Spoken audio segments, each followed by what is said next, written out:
मसीह यीशु के जलाली और पाक नाम में आप व्यूअर्स को मेरी तरफ से, मेरे इक्लीसिया की तरफ से सलाम। मेरा नाम पास्टर शौकत भट्टी है और मैं पास्टर डॉक्टर हिजकियल सरोज का स्टूडेंट हूँ। मैं शुक्र करता हूँ कि मुझे इस चैनल पर आने का मौका मिला, CRN पर, और इसके फाउंडर जनाब परवेज़ आलिम साहब के लिए मेरा दिल शुक्रगुजारी से भरा है। मेरी दुआ है कि खुदा इनके काम को अपनी कुदरत से ढांपे रखे। जब मैं यहाँ पे पहुँचा तो परवेज़ आलिम साहब ने गवाही के ताल्लुक से बात की और कहने लगे कि मेरी ज़िंदगी में एक गवाही है।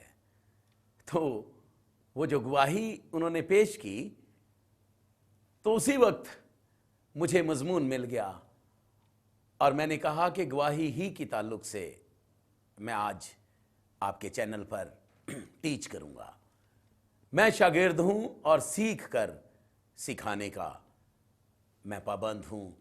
मुझे समझकर समझाने की जिम्मेदारी है मेरे पास, सुनकर सुनाने की और देखकर दिखाने की।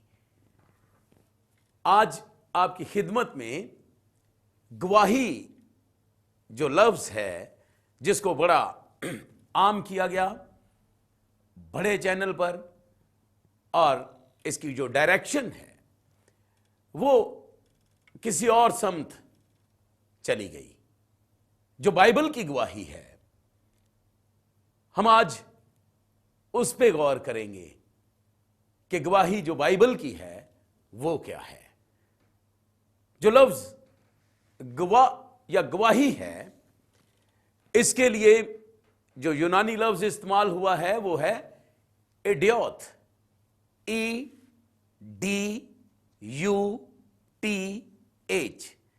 इडियोथ। और इडियोथ के मानी हैं जो मेरे साथ हुआ वो आपके साथ भी हो, या जो मैंने देखा वो आप भी देखें। सिलसिला ये था कि जब यीशु मसीह मुर्दों में से जी उठे और वो लोगों पर जाहिर होना शुरू हुए, तो जिस पर यीशु मसीह जाहिर होते थे उनका जाहिर होना और बातचीत करना और इस बात की दलील देना, सबूत देना कि मैं अपने कहे के मुताबिक जी उठा हूं, जब वो किसी पे जाहिर होते थे तो वो शख्स जो उनका जाहिर होना देखता था, जिन पे वो जाहिर होते थे, जिस शख्स पर, वो फिर गवाह बन जाता था और गवाही देता था कि मैंने यीशु मसीह को देखा है, मैंने यीशु की बातें सुनी हैं, मैंने यीशु से सवाल किया, मुझे जवाब मिला, मुझे यीशु ने अपने हाथों के निशान दिखाए, मैंने वो जख्म देखे, वो वाकई ही अपने कहे के मुताबिक जी उठा है। तो जब वो इस तरह से गवाही देता तो इसके मानी ये होते कि चूंकि यीशु मुझ पे जाहिर हुआ, यीशु ने मुझ पर अपने दर्शन दिए, यीशु को मैंने देखा, तो इसके मानी ये ठहरते थे जिस तरह मैंने देखा इस तरह आप पर भी ये करम हो जाए, आप पर भी ये फजल हो जाए कि आप भी यीशु के दर्शन पा जाएं। तो वो शख्स जो गवाही देता था, उस वक्त के यहूदी उसको मना करते थे कि तू इस तौर से गवाही ना दे। जब वो मना ना होता था तो फिर उसको कत्ल किया जाता था। हम एक देखते हैं शख्स को बाइबल मुकद्दस में, मुकाशिफा की किताब में से, मुकाशिफा उसका 2 बाब और उसकी 13 आयत देखेंगे। यहां पे यूं लिखा है, ये खुदा का बेटा, खुदा का कलीमा, खुदा का कद्दूस यीशु खुद कह रहा है और लिखता है यूं, यूहन्ना आरिफ जिससे यीशु हम कलाम था, बातें कर रहा था, यूं लिखा है, मैं ये तो जानता हूं, यानी कि यीशु कह रहा है मैं ये तो जानता हूं कि तू शैतान की तख्तगाह में सुकूनत रखता है और मेरे नाम पर कायम रहता है और जिन दिनों में मेरा वफादार शहीद इंतपास तुम में उस जगह कत्ल हुआ था जहां शैतान रहता है। अजीजों, यहां पर एक शख्स है इंतपास, जिस पर यस्सु जाहिर हुआ है, जिसको यस्सु ने अपने दर्शन दिए हैं। उसका नाम इंतपास है और इंतपास के नाम के मानी हैं सच्चाई की खातिर आखिरी सांस तक जंग करने वाला शख्स, या सच्चाई पर आखिरी सांस तक कायम रहने वाला शख्स। यह इंतपास के मानी है। तो यह शख्स इंतपास जब यस्सु के जी उठने की खबर देता था, गवाही देता था कि मैंने यस्सु को देखा, वो अपने कहे के मुताबिक जी उठा है, तो उस वक्त के मुखालफीन ने, उस वक्त के उन यहूदियों ने जो यस्सु को मसलूब कर चुके थे, जो यस्सु की तालीमात को मानना ना चाहते थे, जो सुनना ना चाहते थे, वो यस्सु के इस गवाह को, इस गवाही देने वाले को फिर उन्होंने कत्ल किया था। तो उसके बारे में यस्सु कह रहा है कि जिन दिनों में मेरा वफादार शहीद, अजीजो लफ्ज जो शहीद है, इसको समझना बड़ा जरूरी है। शहीद लफ्ज से लफ्ज निकला है शहादत। शहादत के मानी गवाही के हैं। आज भी यह लफ्ज अदालतों में बोला जाता है कि कौन इस केस की गवाही देगा। तो जो चशमदीद गवाह हो उसको बहुत ज्यादा रिस्पेक्ट दी जाती है, उसको बहुत मोतबर जाना जाता है। तो जो चशमदीद गवाह है उस पर बहुत इतराता है वकील, और वकील जज साहिब से कहता है, जनाब मेरे पास एक चशमदीद गवाह है, जिसने देखा है वो बताएगा। तो वो गवाह जब अदालत में गवाही देता है, तो अगर ये केस कत्ल का है, तो वो गवाह जब गवाही देगा तो अपने अंदाज में बताएगा, जनाब जज साहिब मैंने इस शख्स को देखा, ये एक बड़ी छुरी से वार कर रहा था और इसने उसको कत्ल किया, और कत्ल करने के बाद ये फलां दरवाजे से फलां डायरेक्शन में भाग गया और जो छुरी थी इसने फलां जगह पे फेंकी। मैं इसका चशमदीद गवाह हूं। तो ये गवाही देने के उसके जो मानी हैं या इसके पीछे जो मकसद है वो क्या है कि इसने कत्ल किया, इसको भी सजा दी जाए, इसको भी वही इसके साथ काम किया जाए जो काम इसने किया, जो इससे सरजद हुआ, जो इसने गुनाह किया वही इसके साथ किया जाए।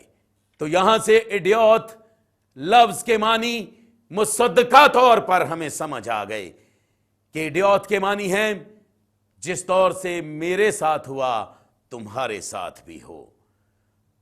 जैसे ये गवाह देने वाला, गवाही देने वाला गवाह कह रहा है कि मैंने इसको देखा कत्ल करते हुए, तो लिहाजा उसके गवाही देने का मकसद ये है। फिर वकील जिरा करता है कि जज साहिब मेरे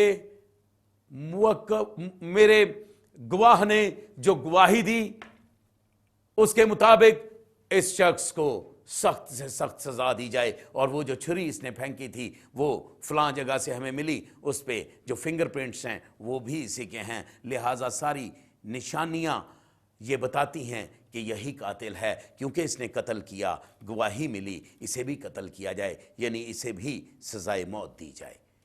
तो गवाही के मानी हैं, इडियट लफ्ज के मानी हैं, जो मेरे साथ हुआ वो आपके साथ भी हो। मैंने यस्सु को देखा, आपको भी यस्सु के दर्शन हो। यस्सु मुझे मिला, आपको भी यस्सु मिले। तो बाइबल की गवाही इस तौर से जिन पे यस्सु जाहिर होता था, जिन पर यस्सु जाहिर होता था, वो गवाही देते थे। एक बहुत बड़ा नाम साउल, बाद में वो पौलुस हुआ। जब दमिश्क की राह पर यस्सु मिला साउल से, तो यस्सु ने कहा साउल से, क्या ऐ साउल तू मुझे क्यों सताता है। हालांकि साउल तो कलीसिया को सताता था, तो यीशु कह रहा है, तू मुझे क्यों सताता है? अजीजों, जो कलीसिया को सताएगा वो यीशु को सताएगा, क्योंकि कलीसिया यीशु का बदन है। ऐ साउल, तू मुझे क्यों सताता है? जब दमिश्क की राह पर यीशु के दर्शन हो गए, एक बड़ा नूर इसने देखा साउल ने, तो ये कातिल, ये जालिम जो मसीहों को कत्ल करता था, आप देखिए, पढ़िए अमाल की किताब, उसका 26 बाब और उसकी 10 आयत से पढ़ना शुरू करें, पढ़ते जाएं बाब के आखिर तक, तो आपको पूरी गवाही मिलेगी कि यीशु इस शख्स को मिला, इसने यीशु को देखा। कहता है, सूरज के नूर से एक बड़ा नूर मैंने देखा, यानी यीशु। और वो आफताब सदाकत तो है, इसने आफताब सदाकत को देखा। कहता है, आवाज आई कि तू मुझे क्यों सताता है? तो मैंने पूछा, खुदावंद तू कौन है? तो फिर आगे से जवाब आया, मैं यीशु हूं जिसे तू सताता है। तो फिर आगे यीशु ने कहा, पैने की आर पर लात मारना तेरे लिए मुश्किल है। अब ये साउल, जब इसकी मुलाकात हुई दमिश्क की राह पर, जब यीशु इससे मिला, तो ये कातिल, ये कत्ल करने वाला, जो दूसरे शहरों में भी जाकर कत्ल करता था, मसीहों को सताता था, उन्हें मारता था, उन पर जुल्म करता था, अब ये खुद गवाह बन गया है। अब ये खुद इस लिस्ट में शरीक हो गया है। और जब आप पूरा बाब पढ़े 26 बाब की पहली आयत से, तो ये इंतपास, ये अग्रप्पा बादशाह से बातचीत कर रहा है और गवाही देता है कि वो अपने कहे के मुताबिक जी उठा है। ये गवाही है कि यीशु के बारे में जी उठा बताना, यीशु के बारे में मुलाकात का बताना, यह दुनिया की सबसे बड़ी हकीकत है। इस हकीकत को लोगों के साथ शेयर करना कि वो जी उठा है अपने कहे के मुताबिक, कब्र को, कफन को, पाताल को शिकस्त देकर, ताकि वो आपकी गवाही लोगों में जब उतरे तो उनके भी दर्शन हो जाएं यीशु से, उनके अंदर भी ये प्यास जाग उठे, उनके अंदर भी ये तमन्ना, ये ख्वाहिश, ये आशा जन्म ले कि मैं यीशु से मुलाकात करना चाहती हूं, काश यीशु मुझसे मिले, काश उसके दर्शन हो जाएं। तो ये गवाह जो थे, गवाही देने वाले, ये यीशु के जी उठने की गवाही देते थे, जो बाइबल की गवाही है। अड्योथ, जो मेरे साथ हुआ वो आपके साथ भी हो। एक और बड़ा जबरदस्त वाकया अमाल ही की किताब में, उसका 7वां बाब और उसकी गालिबन 55 आयत है। वहां एक शख्स हमें नजर आता है, स्तिफनुस। स्तिफनुस एक ऐसा शख्स है जो गवाही दे रहा है, और इस तौर से यह भी गवाही देता देता कत्ल किया गया है। जिस तरह से इंतपास को कत्ल किया गया, जिस तरह से पौलुस को कत्ल किया गया, इसी तरह से एक और शख्स, एक और शहादत या एक और कत्ल होने वाला, यीशु की सच्चाई को बयान करने वाले को जब कत्ल किया गया, तो उसको देखते हैं, उसकी कनेक्टिविटी बाइबल में से देखते हैं। जब हम अमाल की किताब देखें, उसका 7वां बाब, अगर इसको आपने बहुत अच्छे तौर से समझना और सीखना है, तो इसको 6ठे बाब से लेकर 8वें बाब की पहली आयत तक पढ़िए, तो फिर आपको स्तिफनुस का मुकम्मल पता चलेगा कि वो क्या बता रहा है, क्या सिखा रहा है यहूदियों को, वो किस तरह से गवाही दे रहा है। लेकिन मैं सिर्फ थोड़ा सा हिस्सा पढ़ के कि उसकी जो गवाही थी वो आपको आपके सामने पेश किया चाहता हूं। जब इसकी 54 आयत से पढ़ें, 7वें बाब की 54 आयत से अमाल, तो वहां पे यूं लिखा है, जब उन्होंने ये बातें सुनी तो जी में जल गए और उस पर दांत पीसने लगे, मगर उसने रूहुल कुद्स से मामूर होकर आसमान की तरफ गौर से नजर की और खुदा का जलाल और यस्सु को खुदा की दाहिनी तरफ खड़ा देख कर कहा, देखो मैं आसमान को खुला और इब्ने आदम को खुदा की दाहिनी तरफ खड़ा देखता हूं। क्या गवाही दे रहा है? कि ना सिर्फ वो जी उठा है बल्कि वो खुदा की दाहिनी तरफ खड़ा हुआ है और मैं उसको देख रहा हूं, मुझे वो अभी भी दिखाई दे रहा है। यह शख्स स्तिफनुस यहूदियों को कलाम सुना रहा था। जब आप 6ठे बाब से लेकर 8वें बाब की पहली आयत तक पढ़ेंगे तो मुकम्मल तस्वीर आपके सामने अब आएगी। यह कलाम सुना रहा था और कलाम सुनाते सुनाते अब्राहम से लेकर यह यस्सु तक आया है और यस्सु के कत्ल करने वालों को यह समझा रहा है, यस्सु के मुखालफीन को यह समझा रहा है। यह गवाही दे रहा था कि वो अपने कहे के मुताबिक जी उठा है। ना सिर्फ मैंने उसे देखा है बल्कि वो अब भी मुझे दिखाई दे रहा है, और ना सिर्फ दिखाई दे रहा है बल्कि खुदा की दाहिनी तरफ खड़ा दिखाई दे रहा है। यानी कि वो आसमान पर चला गया है और आसमान से मैं उसे बड़ा रास्त देख रहा हूं। क्या जोरावर गवाही है। जरा गौर करते हैं आगे कि ये गवाही के बाद क्या हुआ। खड़ा देखकर कहा कि देखो मैं आसमान को खुला और इब्ने आदम को खुदा की दाहिनी तरफ खड़ा देखता हूं, मगर उन्होंने बड़े जोर से चिल्लाकर अपने कान बंद कर लिए और एक दिल होकर उस पर झपटे और शहर से बाहर निकालकर उसको संगसार करने लगे। और गवाहों ने अपने कपड़े साउल नाम एक जवान के पांव के पास रख दिए। बस ये स्तिफनुस को संगसार करते रहे और वो ये कहकर दुआ करता रहा कि ऐ खुदावंद यस्सु मेरी रूह को कबूल कर। फिर उसने घुटने टेक कर बड़ी आवाज से पुकारा कि ऐ खुदावंद ये गुनाह इनके जिम्मे ना लगा, और ये कहकर सो गया और साउल उसके कत्ल पर राजी था। ये गवाह, ये कलाम सुनाने वाला स्तिफनुस, ये गवाही देता देता जब इसे संसार किया जा रहा है तो उस वक्त भी मोहब्बत से भरा अपने मिशन से नहीं हटा, क्योंकि इसने यस्सु को देख लिया था। ये यस्सु को देखने के बाद यस्सु के जैसा उसका मोहब्बत का लेवल हो गया था, क्योंकि यस्सु ने सलीब पर से कहा था, ऐ बाप इन्हें मुआफ कर, ये नहीं जानते ये क्या करते हैं। जिन्होंने कील लगाए थे, जिन्होंने कोड़े मारे थे, जिन्होंने नोचा था उसके चेहरे को, जिन्होंने उसकी दाढ़ी को नोचा था, जिन्होंने उसके सर पर कांटों का ताज रखा था, जिन्होंने यस्सु को अजियतें दी थी, जो यस्सु पर बरसा रहे थे जुल्म, यस्सु सलीब पर उनके लिए कह रहा है कि ऐ बाप इन्हें मुआफ करना, ये नहीं जानते ये क्या करते हैं। खुदा का बेटा, खुदा का कलीमा, खुदा का कद्दूस, खुदा में से आया, खुदा में से निकला, अल्फा ओमेगा, शुरू और आखिर, इब्तिदा और इंतहा, कलमाए खुदा किस तौर से मोहब्बत से भरा हुआ है। वो तो मोहब्बत का पैकर है एक, लेकिन स्तिफनुस भी इस मोहब्बत में हमें पीछे दिखाई नहीं दे रहा।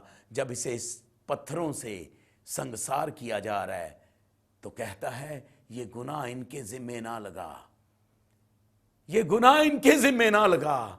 स्तिफनुस के अंदर ये तकलीफ थी कि ये कहीं जहन्नम का ईंधन ना बन जाएं, ये कहीं दोजख में ना चले जाएं, ये गुनहगार ना ठहरे उसके गवाह को मारने के सबब से। हरगिज उसने बद्दुआ नहीं थी दी, फिर दुआ ही दे रहा है और खुदा से कह रहा है कि ये गुनाह इनके जिम्मा ना लगा। जब मैं सोचता हूं कि स्तिफनुस किस कदर मोहब्बत से भरा हुआ है तो मेरे अंदर ये सवाल उठता है कि कैसे ये इतनी मोहब्बत से भर गया। ये उठता रहा है सवाल, मैं सोचता रहा हूं, लेकिन इसका जवाब मुझे फैसलाबाद में एक बाइबल कॉलेज बनाम सदाए पाकिस्तान, वहां पर खुदा के खादिम पास्टर डॉक्टर हिजकियल सरोश पढ़ाया करते थे और मैं उनका स्टूडेंट हूं। मैं वहां पे पढ़ा करता था, मैं क्लास में बैठा हुआ करता था और उन्होंने एक दिन मुझे पूरी क्लास को स्तिफनुस की बायोग्राफी पढ़ाई। स्तिफनुस के बारे में डॉक्टर हिजकियल सरोश ने पढ़ाया कि स्तिफनुस जब छोटा ही था, 7 या 8 साल का था, तो ये अपने बाप से पैसे मांग रहा था कि पापा मुझे आप कुछ पैसे दें, मैंने चीज़ खानी है। तो इसका बाप चूंकि अजड तबीयत था, गुस्सीला था, तो इसने अपने बेटे को पीछे धक्का दिया और कहा, मना किया। वो चला गया। फिर थोड़ी देर के बाद आया स्तिफनुस। उसकी बायोग्राफी में लिखा है कि स्तिफनुस जब दोबारा आया और पैसे मांगे तो इसके बाप ने उसे फिर धक्का दिया और ये आउट ऑफ बैलेंस होके गिर गया स्तिफनुस। तो पीछे पत्थर पर, क्योंकि ये कमर के बल गिरा, तो पत्थर पर इसकी कमर लगी और इसकी रीढ़ की हड्डी टूट गई। उस दौर में, आज से 2020 साल पहले जब यह अमल हुआ, उस वक्त आज की मॉडर्न साइंस के पास रीढ़ की टूटी हड्डी का इलाज नहीं है। तो उस दौर में इसका इलाज होना नामुमकिन था। इसकी रीढ़ की हड्डी टूट गई और रीढ़ की हड्डी के टूटने का जो दर्द है, ओहो हो, ये कौन समझ पाएगा। शदीद दर्द है इसका। तो इसकी बायोग्राफी में लिखा है कि स्तिफनुस चारपाई पर 7-8 साल की उम्र में पड़ गया और 16-17 साल की उम्र तक यह शख्स स्तिफनुस जवान होने की उम्र तक चारपाई पर ही रहा। टूटी रीढ़ की हड्डी के साथ यह जवान हुआ है। दर्द से वास्ता, तकलीफ से वास्ता, मुसीबत से वास्ता, बचपन ही में पड़ गया। तो इसकी वालिदा बाहर इसके एज फेलोज से कहा करती थी कभी कभार कि आप आके मेरे बेटे के साथ बहलाओ उसके दिल को, उससे बातें करो। तो वो कभी कभार आया करते थे। ये सिलसिला जारी रहा स्तिफनुस की जिंदगी में, दर्द का और दोस्तों के आने का। तो एक दिन जब स्तिफनुस तकरीबन 16-17 साल का था, तो एक दिन उसके दोस्त आए, अजीब बातें करने लगे कि स्तिफनुस, हमारे इलाकों में एक बड़ा अजीब आदमी आया है, उसका नाम यस्सु है। वो, इसकी बायोग्राफी में लिखा है, इसके दोस्त बताने लगे कि यस्सु के बारे में कि वो हमारे इलाकों में एक टुंडा था, तो उसने जब उसके हाथ को बरकत दी, उसने जब कहा, उसके हाथ के बढ़ने का हुक्म दिया, तो टुंडे का हाथ बढ़ना शुरू हुआ। हमने अपनी आंखों से देखा उसका हाथ बढ़ते हुए, हड्डी आई, गोश्त आया, नसें आई, उसके अंदर रगों में लहू चला, तो उसका हाथ दूसरे बदन की तरह बिल्कुल ठीक सलामत निकल आया। तो ये मौजज़ा हमने देखा। वो यस्सु के बारे में और भी बातें उन्होंने बताई कि वो बड़ा अजीब, बड़ा ताकतवर शख्स है, उसने जो कहना है वो हो जाता है। यहां तक कि जो अंधा था, जिसकी आंखें थी ही नहीं, उसने मट्टी सान कर उसकी आंखों में रखी और मट्टी आंखें बन गई और इस तौर से वो अंधा देखना शुरू हो गया। इस तरह से मौजज़े बताने लगे यस्सु के वो। तो स्तिफनुस के दिल में आया कि अगर आंखें हैं ही नहीं, हाथ है ही नहीं, तो वो निकल आया है, आंखें हैं ही नहीं और मट्टी आंखें बन गई है, तो क्यों ना मैं भी इस यस्सु के पास जाऊं। तो वो कहने लगा अपने दोस्तों से, उन लड़कों से, कि अब के बार जब यस्सु आए हमारे इलाकों में तो मुझे बताना। तो एक दिन वो आ गए बड़े खुशी से भरे, कहने लगे, स्तिफनुस यार, तूने कहा था जब फिर यस्सु आए तो बताना। आज उसने अगले गांव में जाना है, लेकिन हमारे गांव से गुजर कर, हमारी गलियों से गुजर कर जाना है। तो स्तिफनुस ने शुक्रिया अदा किया, क्योंकि उसने तो ठान रखा था कि मैं यस्सु से मिलूंगा। टुंडे को अगर हाथ मिल गया है, अंधे को अगर आंखें मिल गई हैं, तो मैं भी अपनी बीमारी का इलाज लूंगा, मैं भी मौजज़ा हासिल करूंगा। तो स्तिफनुस, उसकी बायोग्राफी में लिखा है कि बड़ी तकलीफ से शाम के वक्त वो अपनी चारपाई से उतरा, बड़ी दर्द सहता हुआ और अपनी कोहनियों से अपने बदन को घसीटता हुआ, क्योंकि कमर टूटी हुई थी, खड़ा तो हो सकता ना था, इस वजह से कोहनियों से अपने बदन को घसीटता हुआ वो दहलीज की तरफ आया। और दरवाजे से बाहर जब वो निकला, बड़ा दर्द सहता हुआ, तो गली के कुत्तों ने, वो तो उससे आशना ना थी, उसकी बायोग्राफी में लिखा है कि गली के कुत्तों ने जब देखा स्तिफनुस को इस तौर से चलते हुए, अजीबोगरीब, उन्हें लगा ये माजरा, तो वो उस पर भौंकना शुरू हुए। तो जब कुत्ते उस पर भौंक रहे थे, तो स्तिफनुस मारे डर के, इसकी बुक में लिखा है कि वो अपनी आंखों पे उसने हाथ रख लिए।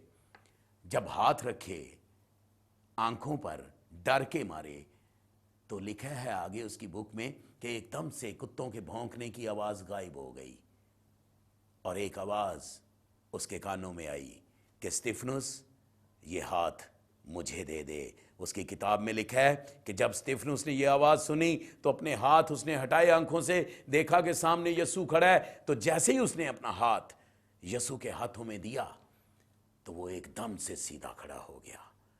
ये वजह थी उसका पत्थरों के दर्द के अंदर से गुजर कर भी मोहब्बत से भरा रहने की। आज जो ईमानदार हैं, क्या ये दर्द लेना चाहते हैं? अगर किसी ईमानदार को दर्द मिल रहे हैं तो यकीन जाने वो ईमानदार यीशु का जलाल जाहिर करने के लिए है। वो किसी बड़े दर्द की तैयारी के लिए है, किसी बड़े दर्द पर गालिब आने के लिए है। स्तिफनुस को जब संसार किया जा रहा था तो यह बड़ी प्रैक्टिस जो उसे 8 साल की मिली थी, रीढ़ की हड्डी के टूटे दर्द की, इसलिए वो गालिब आ रहा था उन पत्थरों के दर्द पर जो उसे मिल रहे थे। और वो मोहब्बत से भरा उस यीशु को देख रहा था जिस यीशु ने उसकी रीढ़ की हड्डी ठीक की थी। तो स्तिफनुस ने अपनी मुनादी में, अपनी जिंदगी में, अपनी बीमारी के बारे में नहीं बताया। अलहदा उसकी बायोग्राफी में लिखा है कि उसकी बीमारी जो है कैसे ठीक हुई, रीढ़ की टूटी हड्डी कैसे जुड़ी। उसने सिर्फ यीशु के जी उठने को बताया है, यीशु की गवाही दी है। जो बाइबल की गवाही है वो तो यही है कि बाइबल का गवाह बाइबल की गवाही देता है, बीमारियों की नहीं। स्तिफनुस ने अपनी तकलीफ की गवाही नहीं दी, उसने वो गवाही दी जो गवाही मेरे साथ इलाका रखती है, जो मेरे साथ ताल्लुक रखे कि मैंने यीशु को देखा, तू भी यीशु को देख। मेरी इस गवाही से तू भी फायदा उठा, मुझ पर फजल हुआ, तुझ पर भी हो। तो स्तिफनुस जब पत्थरों की दर्द में मुब्तला, जब संसार हो रहा था और यूं दुआ दे रहा था, तो आगे लिखा है कि साउल उसके कत्ल पर राजी था। तो बाइबल टीचर्स बताते हैं कि जब यूं स्तिफनुस पत्थरों के दर्द पर गालिब आता हुआ दुआ दे रहा था तो साउल आधा पालुस बन चुका था। साउल के अंदर एक बड़ा तूफान बरपा था। साउल एक बड़ी जंग लड़ रहा था कि ये किस तरह की मोहब्बत है कि हम संसार कर रहे हैं और ये दुआ दे रहा है, हमारी रूहों की फिक्र कर रहा है, हमारी आने वाली जिंदगी की फिक्र कर रहा है, हमारी आसमान की जिंदगी की ये फिक्र कर रहा है। और ये बताने से कतरा नहीं रहा, ये कहने से डर नहीं रहा, ये कह रहा है कि मैं उसे देखता हूं बादलों पर खुदा बाप के दाहिनी तरफ खड़े। ये ना डर रहा है ना घबरा रहा है, बल्कि बड़े आराम से इन दर्दों पर गालिब आता हुआ हमें दुआ दे रहा है। पत्थर स्तिफनुस के चेहरे पर खौफ बरपा नहीं कर पाए, उसके चेहरे की शादमानी को छीन नहीं पाए। तो पौलुस इन बातों से बड़ा परेशान हुआ। बाइबल टीचर्स बताते हैं कि पौलुस जो है, साउल उस वक्त का आधा पौलुस बन चुका था इस वाकया पर ही। आपकी जिंदगी में अगर दर्द हैं, आपकी जिंदगी में अगर तकलीफें हैं, तो उन तकलीफों को, उनसे घबराए ना। वो किसी बड़ी तकलीफ पर गालिब आने के लिए आपको प्रैक्टिस दी जा रही है कि कोई साउल आपकी जिंदगी से पौलुस बन जाए। आपकी गवाही अगर बीमारी की है कि मैं बीमार था, मैं शिफा पा गया, तो इसके मानी ये हैं मेरे दोस्तों, मेरे बच्चों, मेरे बहन भाइयों, इसके मानी ये हैं कि आप भी बीमार हों और आप भी शिफा पाएं। तो ये लॉजिकलेस बात है। आप भी बीमार हों और आप भी शिफा पाएं, तो आप बीमार ही ना हो। मैं बीमारी की गवाही, ये इसको बाइबल के उस्ताद बताते हैं कि ये पर्सनल स्पिरिचुअल एक्सपीरियंस है, ये जाती रूहानी तजर्बा है। इसको आप शेयर करें, लेकिन इबादत का हिस्सा मत बनाएं। इसको पर्सनली आप लोगों को बताएं, जिससे खुदा आपको मिलकर बोलने का मौका दे। अजीज हो, अगर गवाही आपकी बीमारी की है तो इसको शेयर करें, जरूर शेयर करें। लेकिन ये गवाही नहीं है, ये आपका पर्सनल स्पिरिचुअल एक्सपीरियंस है, जाती रूहानी तजर्बा। जो गवाही है इडियोत, जिसके मानी है जो मेरे साथ हुआ वो आपके साथ भी हो। यानी यीशु अगर आपको मिले तो फिर आप गवाही दें स्टेज पर कि यीशु मुझे मिला, मैंने उससे बातें की, मैंने उसके जख्म देखे, वो अपने कहे के मुताबिक जी उठा है। इसके मानी ये हैं कि वो शख्स जो गवाही दे रहा है वो आपसे कह रहा है कि जो मेरे साथ हुआ यानी यीशु मुझे मिला, आपको भी मिले। तो जो बाइबल की गवाही है वो तो यही है। अगर बीमारियों की गवाहियां ऐड कर दी जाएं इबादात में या सिखाने के अमल में तो ये डिवर्जन लग जाएगी बाइबल के काम को। डिवर्जन के मानी है कोई और रास्ता मिल जाएगा। यीशु को जीता बताना, यीशु को जी उठना बताना, जो दुनिया का सबसे बड़ा सच है और जो हम पर लाजिम है कि हमारा खुदा मौत को, कब्र को, कफन को, पताल को शिकस्त देकर जी उठा है। हम इसको छोड़कर किस तरह की बातें कर रहे हैं कि मेरी कमेटी निकल आई। ये तो गवाही नहीं है। अगर निकल आई है तो उसको डाली हुई थी आपने, निकल आई। कि मेरे कबूतर ने दाना खाना शुरू कर दिया, ये भी गवाही नहीं है। ये तो शर्मनाक बातें हैं, ये बड़ी शर्मनाक बातें हैं कि एक शख्स रीढ़ की हड्डी की टूटे के साथ 16 साल 17 साल तक पहुंचा है। उसने नहीं ये बयान किया, उसने यीशु को जी उठा बताया है कि मैं अभी भी इस वक्त भी देख रहा हूं। तो हम किस डिवर्जन में पड़ गए? ये किसने कर दिया हमारे साथ? ये किस शख्स ने बाइबल के काम को नुकसान पहुंचाने की कोशिश कर दी? और ये नुकसान पहुंचाने वाला कौन है? तलाश करें अपनी रूह में, अपनी दुआओं में आंसू बहाएं और बाइबल के खुदा से मुलाकात करें। वो आपसे मिलेगा, वो आपसे बातें करेगा, वो आपको अपने जख्म दिखाएगा, वो आपसे मिलेगा और आपको गवाह बना लेगा। आप उसके शहीद बन जाएंगे, यानी कि गवाही देने वाले। खुदा आप सबको बरकत दे। मेरी दुआ है कि वो आपसे मुलाकात करे। खुदा कुदूस के मुबारक और अजीम नाम में, आमीन।